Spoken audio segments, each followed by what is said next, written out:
All right, let's walk through how to take care of the chickens.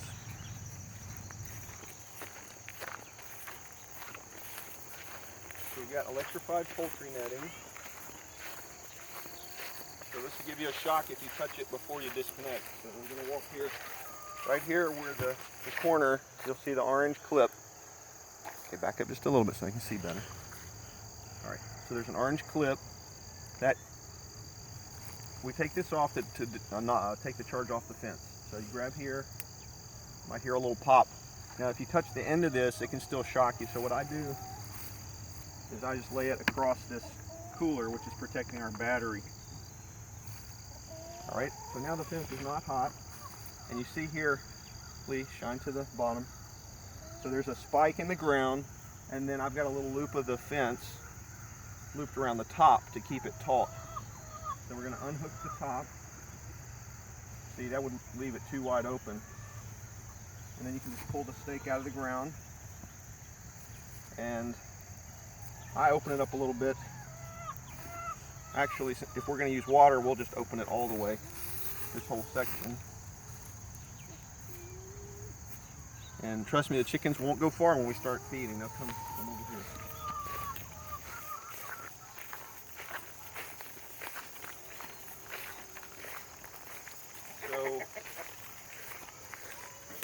All right, so we need to feed them, make sure the feeder's topped off every day.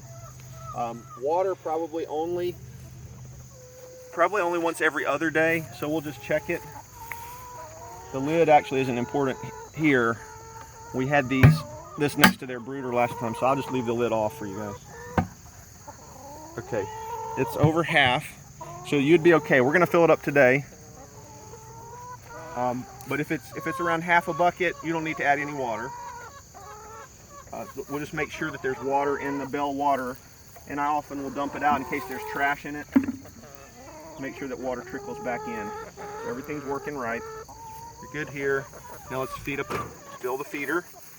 With all the chickens around, it's easier a two-man job. All right. This little spin top, I don't know if you've seen these before. This top flexes, so you can just bend it back, pop out the roller, and it just slides out of the other end. You get it right. And the feed we keep in a bucket here, and it's important to snap the lid on, because if it rains, we don't want the rain to get in the bucket. So I snap it on two sides. I don't go all the way around. If there's water or dew on it, rain, you can tilt it off. Now we're going to remove the lid. All right, girls, patience. And you either can pour this in here, or if you have a helper, you can set it on top and have someone hold it. I'll just pour it here, show you the one-man operation. All right, move aside.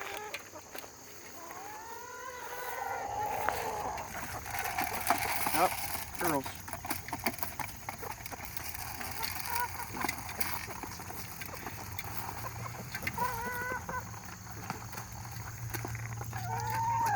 Try to get the feeder full. If you spill a little bit, they'll probably clean that up. So.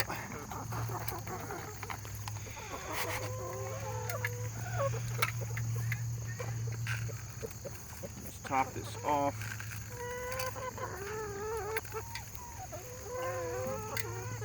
If you got a helper handy, this is a good place where they can help. All right, we'll get the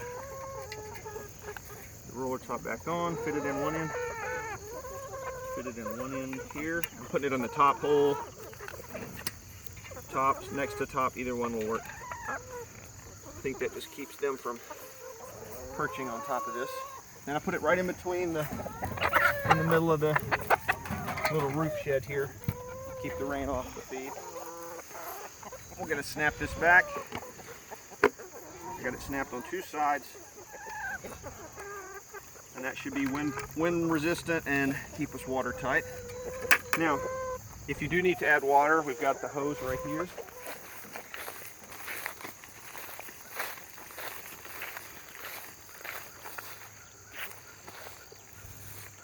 And I've got John Asher over there at the house by the valve.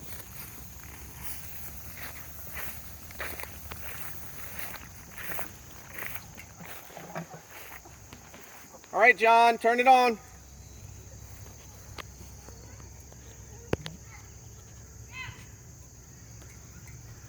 Can you get it? There it goes.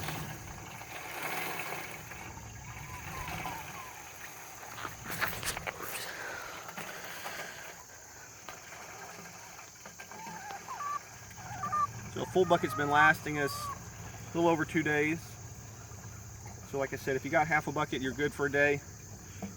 If you're down here pretty low, you might want to fill it up, especially if you might be the next afternoon or getting back late.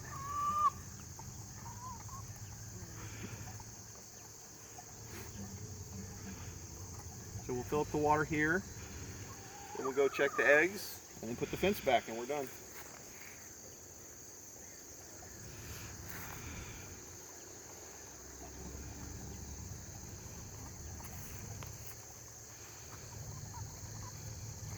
You don't have to get it brimming full.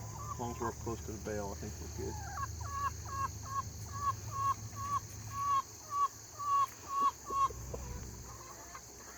Okay, John, turn it off. Good job. Like I said, if the lid comes off, no problem. This was here for when it was up near their perch, their roost. Keep them from getting their water dirty.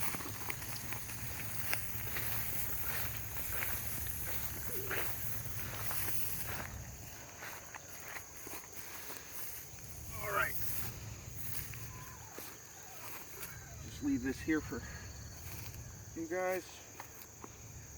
I'll tidy that up in a minute. All right, so let's look at the nesting boxes.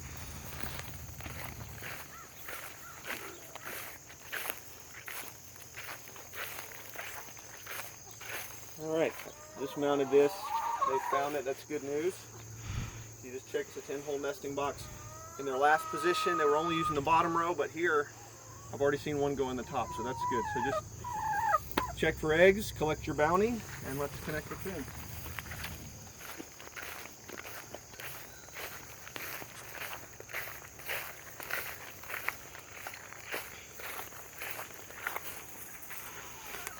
It's just the opposite of how we got in. Actually, I can remove this string now. Okay. So what I do, all right, show at the bottom. I put my foot at the hooks and pull it taut. Doing it tight at the bottom. You step this back in. Thankfully the soil's fairly soft here. Use my heel to get it most of the way in. And then, all right, you stand up please. So what I'm doing here is I'm just grabbing these vertical wires. Don't have any vertical rope, doesn't have any wire in it, so I just grab one of those, hook it around the top to keep things together, and then we just energize it. Again, if you grab just the plastic part, as long as it's not wet, no one gets shocked. And we're going to clip it on this little metal. Make sure you get this little metal part here. Now you might get a little spark right when you clip it on. As long as you're holding the orange, you're not going to get hurt. So you clip it on the, and we're done. You can hear it click. That lets you know the fence is energizing. All right, thank you.